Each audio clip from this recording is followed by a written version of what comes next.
नमस्कार, जय हिंद, वंदे मातरम। एक बार फिर से आपका बहुत बहुत स्वागत है हमारे जेआरपी किंग यूट्यूब चैनल के अंदर। लोकसभा चुनाव का बिगुल बज चुका है। लोकसभा चुनाव बिगुल बजते ही सभी पार्टियों ने अपने तैयारियां जोरों तौर पर शुरू कर दी है। वही कांग्रेस की ओर से महागठबंधन की तैयारियां की जा रही है, तो वही महागठबंधन का नाम इंडिया रखा गया है। तो वही क्या एनडीए और इंडिया के बीच में कड़ी टक्कर देखने को मिलेगी 545 सीटों पर, या फिर वही दल बदल की सरकार बनती हुई नजर आएगी। हम आपके बीच में लेकर हाजिर हुए 545 सीटों का सबसे बड़ा ओपिनियन पोल सर्वे, जो सी वोटर सर्वे और फरोदी सट्टा बाजार एबीपी न्यूज सर्वे ने आज ही जारी किया है।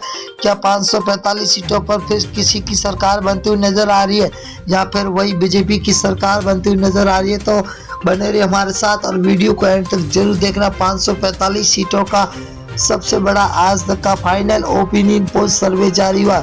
545 पहला राज्य है कर्नाटक, जहां पर बीजेपी को 8 सीटें मिलती हुई दिखाई दे रही है, तो कांग्रेस को 15 सीट, वही जेडीएस को 5 और बीएसपी को 0, तो कुल 28 सीटें। अगर कश्मीर की बात करें तो कुल 6 सीटें, जहां बीजेपी को 1, आईएनसी को 3, पीडीपी को 2 और एनसी को 0 यहाँ पर सीटें मिलती हुई दिखाई दे रही है। ये सीटों का रुझान 2023 का है और बहुत ही बड़ा रुझान निकल के आ चुका है। हरियाणा की बात करें तो हरियाणा राज्य के अंदर कुल 10 लोकसभा सीटें, जहां पर बीजेपी को 4, कांग्रेस को 5, जेजेपी को 0, तो आम आदमी पार्टी को यहाँ पर 1 सीट मिलती हुई दिखाई दे रही है। 2024 के अंदर लोकसभा चुनाव है। और दिल्ली की बात करें तो दिल्ली के अंदर लोकसभा सीटें 7 है। 7 में से बीजेपी को 2 सीटें मिल रही है, तो वही कांग्रेस को 4, आम आदमी पार्टी को 1 सीट मिल रही है, तो बीएसपी को यहाँ पर 0 सीट मिलती हुई दिखाई दे रही है। तो अदर के खाते में 0 जा रही है। अगर हम पंजाब राज्य की बात करें तो 13 लोकसभा सीट है, जहाँ बीजेपी को 1 सीट मिल रही है,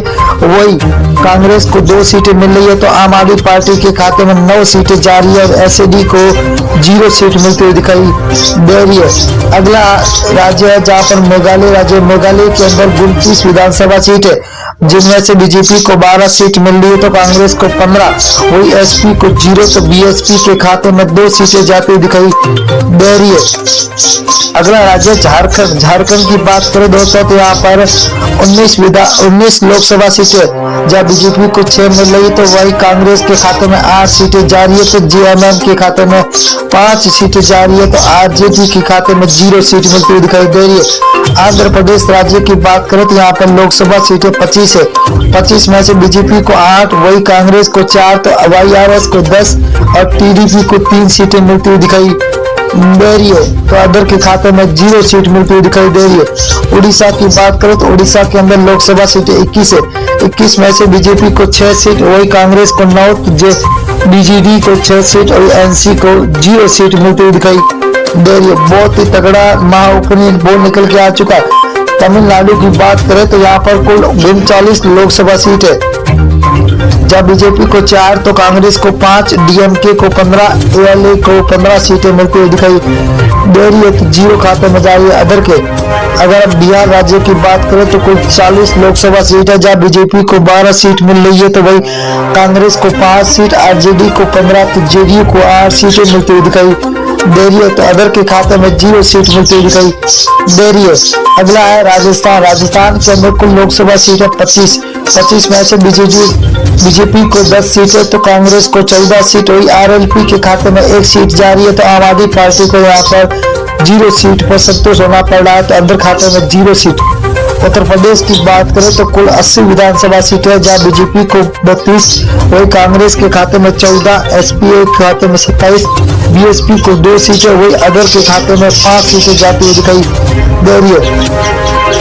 अगला राज्य है उत्तराखंड। उत्तराखंड के अंदर 5 लोकसभा सीटें, जिनमें से बीजेपी को 3 सीट, वही आईएनसी को 2, तो बीएसपी को 0, आम आदमी पार्टी के खाते में 0 सीट मिलती हुई दिखाई दे रही है, तो यहाँ पर अदर के खाते में भी 0 सीट जाती हुई दिखाई दे रही है। पश्चिम बंगाल की बात करें तो कुल लोकसभा सीटें 42 है। 42 में से 17 बीजेपी के खाते में जाते हुए दिखाई दे रही है, तो वही आईएनसी को 0 सीट है, तो टीएमसी को 25 सीट है, सीपीआईएम को 00 सीट मिलती हुई दिखाई दे रही है।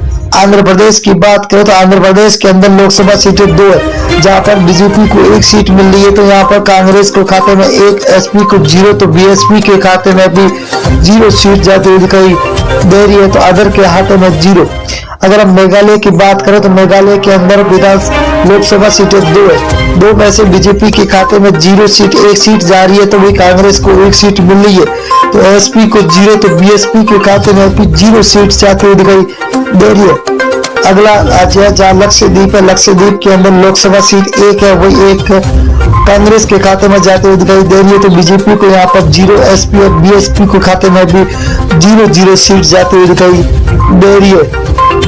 अगला राज्य है महाराष्ट्र, महाराष्ट्र के अंदर 48 लोकसभा सीटें हैं, जहां बीजेपी को 15, कांग्रेस के खाते में 14, तो एसएचएस को 10 और एनसीपी को 8 सीटें मिलती दिखाई दे रही है, तो अदर के खाते में 0 सीट जाती हुई दिखाई दे रही है। छत्तीसगढ़ राज्य की बात करें तो यहाँ पर लोकसभा सीटें 11 में से बीजेपी को 6 सीट मिल रही है, तो आईएनसी के खाते में 5, आम आदमी पार्टी को 0, बीएसपी को यहाँ पर 0 सीट मिल रही है, तो अदर के खाते में भी 0 सीट जाती हुई दिखाई दे रही है। तेलंगाना की बात करें तो कुल 17 लोकसभा सीटें, जहाँ बीजेपी को 3 सीट, वही कांग्रेस को 5, तो टीआरएस को 7, एआईएम को 2 सीटें मिलती हुई दिखाई दे रही है। बहुत ही बड़ा तगड़ा झटका लगता हुआ दिखाई दे रहा है आपकी बात। अगर केरल की बात करें तो केरल के अंदर 20 लोकसभा सीटें, जहाँ बीजेपी को 1 सीट मिल रही है, तो कांग्रेस को 10 सीटें, वही एलडीएफ को 9 सीटें मिल रही है, तो यूडीएफ को लगभग 0 सीट मिलती हुई दिखाई दे रही है, तो अदर के खाते में 0 सीट जाती हुई दिखाई दे रही है। असम राज्य की बात करें तो कुल 14 सीट है, जहाँ बीजेपी को 7, को